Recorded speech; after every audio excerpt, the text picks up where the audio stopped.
უცხოელებს საქართველოში დასაქმებისთვის სპეციალური ნებართვა დასჭირდებათ ამ და სხვა თემებზე რამდენიმე წუთში გიყვებით. ეროვნული უსაფრთხოების საბჭო უქმდება, საბჭოს უფლებამოსილებას მთავრობა გადაიბარებს. ყაზბეგის მუნიციპალიტეტში სოფელ ჯუთას გზა ჩაინგრა. ვიდეო მასალა სოციალურ ქსელში ორგანიზაცია ჩემი ქალაქი მკლავს ავრცელებს.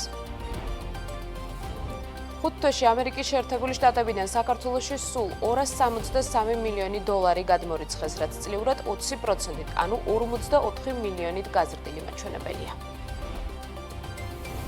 გმირთა მოედნის ესტაკადას გეგმური მონიტორინგი ჩაუტარდება. ღამის 2 საათიდან დილის 6 საათამდე საავტომობილო მოძრაობა დღე-გამოშვებით სრულად შეიზღუდება.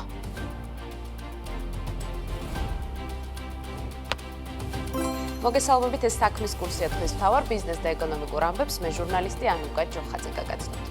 ბაჩიაშვილით ინსპირირებული კანონპროექტით პირები, რომლებსაც ზიანის ანაზღაურება დაევალათ, სასჯელის მოხდიდან 16 წელი ნებართვის გარეშე ქვეყანას ვერ დატოვებენ.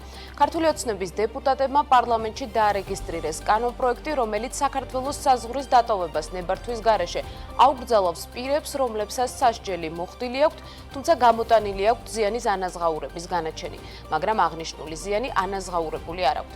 მაქსიმალური ლიმიტი საზღვრის კვეთისთვის ნებართვის მოპოვებაზე 16 წელია. ქართული ოცნება ფინანსური დანაშაულის შემთხვევაში მსჯავრდებულის და მისი ოჯახის წევრების, ასევე დაკავშირებული პირებისგან ქონების, მატერიალური რესურსების ამოღებასაც ამარტივებს, რათა დაზარალებულისთვის ზიანის ანაზღაურება მოხდეს.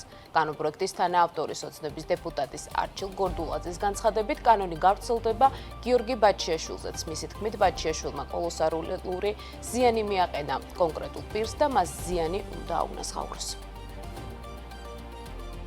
კანონპროექტით განისაზღვრება საქართველოდან გასვლის აკრძალვის ვადა. ჩადენილი დანაშაულის კატეგორიისთვის საქართველოს სისხლის სამართლის კოდექსის 79 მუხლით გათვალისწინებული ნაკლებად მძიმე და განსაკუთრებით მძიმე დანაშაულებისათვის ნასამართლეობის გაქარწყლებისთვის დადგენილი ვადის გაორმაგებით. კერძოდ, ნაკლებად მძიმე დანაშაულისთვის 6 წელი, მძიმე დანაშაულისთვის 12 წელი, ხოლო განსაკუთრებით მძიმე დანაშაულისთვის 16 წელი. ცვლილებათა პაკეტი მიზნად ისახავს იმგვარი დანაშაულებრივი სქემის მაქსიმალურად გამორიცხვას, რომელიც უკავშირდება კვალის დაფარვის მიზნით დანაშაულებრივი გზით მოპოვებული და უსაბუთებელი ქონების ოჯახის წევრისათვის გადაცემას. საკანონმდებლო ცვლილებათა პაკეტით მოწესრიგდება როგორც დაუსაბუთებელი ქონების გადაცემასთან, ასევე დაზარალებულებისთვის ზიანის ანაზღაურების რიგითობის საკითხები. უცხოელებმა სპეციალური სამუშაო უფლება უნდა მოიპოვონ. უკანონო შრომით მიგრაციასთან ბრძოლის მიზნით ქართული ოცნება შრომითი მიგრაციის შესახებ კანონს ამკაცრებს. კანონპროექტის თანახმად, რომელიც პარლამენტს უკვე წარედგინა და დაჩქარებულად განიხილება, უცხოეთის დასაქმებისთვის სპეციალური სამუშაო უფლების გაცემის მექანიზმი მუშავდება დამრღვევი მიგრანტებისთვის. ჯარიმა შემოდის, ხოლო დამსაქმებლებისთვის კი იზრდება. კანონპროექტის განმარტებითი ბარათის თანახმად, მოქმედი კანონმდებლობით საქართველოში უცხო ქვეყნის მოქალაქის დასაქმებისთვის სავალდებულოა მხოლოდ მისი შრომითი მიგრაციის სპეციალურ ელექტრონულ სისტემაში რეგისტრაცია, რომელსაც ახორციელებს უცხოელის დამსაქმებელი. კანონმდებლობა არ ადგენს მექანიზმებს, რომლითაც შრომის ბაზრის ინტერესებიდან გამომდინარე სახელმწიფოს საშუალება აქვს უარი თქვას უცხოელისთვის საქართველოში დასაქმებაზე. კანონი წესით 2026 წლის 1 მარტს უნდა ამოქმედდეს. რეგისტრირებულმა იმ შრომითმა მიგრანტებმა კი, რომლებსაც ამ კანონის ამოქმედების დროს რეგისტრაციის სტატუსი აქტიური ექნება და არაუგვიანეს 2027 წლის 1 იანვრისა უნდა მოიპოვონ სპეციალური სამუშაო უფლება და შესაბამისი კატეგორიის ბინადრობის ნებართვა. შემუშავდება და დაინერგება უცხოელის დასაქმებისთვის სპეციალური სამუშაო უფლების გაცემის მექანიზმი. შემუშავდება აღნიშნული სამუშაო უფლების გაცემის კრიტერიუმები. დარეგულირდება საქართველოში უცხოელი ფიზიკური პირების შრომითი სამეწარმეო საქმიანობა. შემუშავდება კანონმდებლობით დადგენილი ნორმების აღსრულების ახალი მექანიზმები და განისაზღვრება მათი აღმასრულებელი უწყებები. გაიზრდება საჯარიმო სანქცია იმ დამსაქმებლებთან მიმართებით, ვინც უცხოელს დაასაქმებს სპეციალური სამუშაო უფლების მოპოვების გარეშე. დაწესდება საჯარიმო სანქცია თითოეული შრომითი მიგრანტისთვის, რომელიც საქართველოში სპეციალური სამუშაო უფლების გარეშე ეწევა შრომით ან სამეწარმეო საქმიანობას. საქართველოში შრომითი მიგრაციის პროცესები სრულყოფილად დარეგულირდება და მართვის მიზნით განისაზღვრება შესაბამისი სახელმწიფო უწყებების ვალდებულებები და ფუნქციები. გმირთამოედნის ესტაკადას 19 ივნისიდან 7 ივლისის ჩათვლით გეგმიური გამოკვლევა გამოცდის სამუშაოები ჩაუტარდება.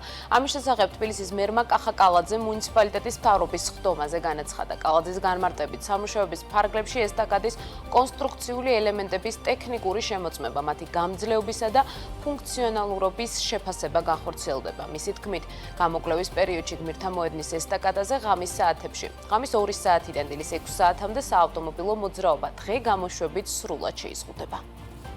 მიმდინარე ეტაპზე გეგმიური გამოკვლევა გამოცდის სამუშაოები გმირთა მოედანზე ჩატარდება, ესტაკადებს ჩაუტარდება. აღნიშნული პროცესი მოიცავს ესტაკადის კონსტრუქციული ელემენტების ტექნიკურ შემოწმებას, მათი გამძლეობისა და ფუნქციონალურობის შემოწმებას, რაც აუცილებელია უსაფრთხოების რისკების დროულად გამოვლენისა და პრევენციისთვის. სამუშაოები 19 ივნისს დაიწყება და დასრულდება 7 ივლისს. დაგეგმილი სამუშაოების გამო აღნიშნულ პერიოდში ღამის საათებში, ღამის 2 საათიდან დილის 6 საათამდე გმირთა მოედნის ესტაკადაზე საავტომობილო მოძრაობა დღე გამოშვებით სრულად შეიზღუდება. იმისთვის, რომ შევამოწმოთ აღნიშნული ესტაკადები, თუ კი რაიმე სარეაბილიტაციოა შესაკეთებელია დროულად ჩავერიოთ და ჩავატაროთ შესაბამისი სამუშაოები, რომ იყოს უსაფრთხო და ყველანაირი პრობლემა თავიდანვე ავიცილოთ. ამის გამო, როგორც გითხარით, 19 ივნისს დავიწყებთ შესაბამის სამუშაოებს. ბაზრობების მოვაჭრეებისთვის სალარო აპარატების ქონის ვალდებულება შესაძლოა კიდევ გადავადდეს. საქართველოს ბიზნეს ომბუდსმენის ოთარ დანელიას მიერ წარმოდგენილი საკანონმდებლო ინიციატივით საკონტროლო სალარო აპარატით უზრუნველყოფის და მასთან დაკავშირებული რეგულაციის ამოქმედების ვადის 2030 წლის 1 იანვრამდე გადაწევა არის ინიცირებული. აღნიშნული რეგულაცია 2026 წლის 1 იანვრიდან უნდა ამოქმედდეს წესით. საკანონმდებლო წინადადებაში კი წერია, რომ ბიზნეს ომბუდსმენის აპარატს განცხადებით სავაჭრო კომერციული ცენტრების, ანუ ბაზრობების გაერთიანება მიმართა. გაერთიანების ინფორმაციით აღნიშნული აპარატების მუშაობისთვის აუცილებელია ყველა სავაჭრო ობიექტთან არსებობდეს ელექტროენერგიის წყარო, შესაბამისად ბაზრობების ტერიტორიაზე საჭიროა მთელი რიგი ინფრასტრუქტურული სამუშაოების ჩატარება და თანამედროვე სტანდარტების შესაბამისი უსაფრთხოების სისტემების უზრუნველყოფა. როგორც ცნობილია, ბაზრობებზე სალარო აპარატების გამოყენების ვალდებულებაზე შესაბამისი ცვლილებები პარლამენტმა ჯერ კიდევ 2019 წელს მიიღო. საგადასახადო კოდექსში შეტანილი ცვლილებების თანახმად 2022 წლის 1 იანვრიდან ბაზრობის ტერიტორიაზე ვაჭრობის განმახორციელებელი ფიზიკური პირი ვალდებული უნდა ყოფილიყო საქონლის მიწოდებისას გამოეყენებინა საკონტროლო სალარო აპარატი, თუმცა მაშინ პანდემიის გამო ეს ვალდებულება ჯერ 2023 წლის 1 იანვრამდე გადავადდა, შემდეგ კი 2026 წლის 1 იანვრამდე.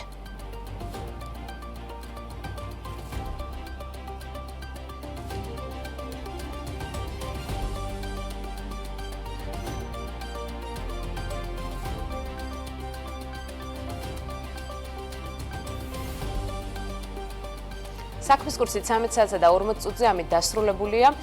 ჩვენ შევხვდებით 15 საათსა და 30 წუთზე განახლებული ინფორმაციით BMG TV-ზე, ხოლო შემდეგ უკვე 17 საათსა და 40 წუთზე TV პირველზე.